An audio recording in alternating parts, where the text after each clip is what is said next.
అసలు వీడే కదా దీనికి అంతటికి మూల విరాట్టు. ఈడి మీసాలు రే నీ అప్ప, నీ మీసాలకి కోడి పిల్ల కూడా దడుచుకోదురా. నీ మొహానికి ఒక సొరంగం, దాని మీద ఒక రాయి, మళ్ళీ ఆ రాయికి ఇంత పొడుగు చరిత్ర. రే నా చేతులు రెండోసారి చేస్తున్నావురా నువ్వు. శివాయ విష్ణు రూపాయ విష్ణు రూపాయ శివయే.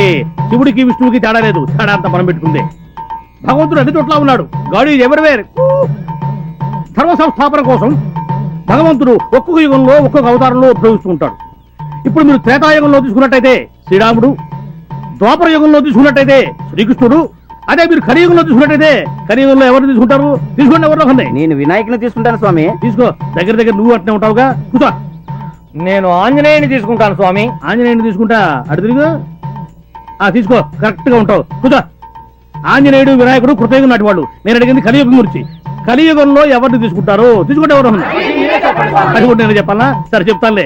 కలియుగంలో తీసుకుంటే కల్కి, a person who does not seen but heard. మనిషి కనపడ్డు వినిపిస్తుంటాడు. ఏ కనబడితే చంపేస్తావనా? చంపేస్తారని కాదు, చంపుకు తింటారని. ఇప్పుడు నేను కనిపిస్తున్నాను మీకు, చంపు తింటలే మీరు అడిగి ప్రశ్నలన్నీ. అందుకనే అన్నాడు ధర్మో రక్షతి రక్షత అని. నేను ఎప్పుడైనా అన్నయ్య గారు? ఇప్పుడు నువ్వు ఉన్నావని నేను అన్నానా? అట్లా ఒకరి మీద నిందలేసేవాడు కాదు నేను. ఇప్పుడు మనకు ఆర్టీసీ బస్సుల మీద రాస్తూ ఉంటారు, వారు ఏమని ధర్మో రక్షతి రక్షత అని. అంటే దాని అర్థం ఏమిటి? ధర్మాన్ని నువ్వు రక్షించు, ధర్మం నిన్ను రక్షిస్తుంది అని. If you save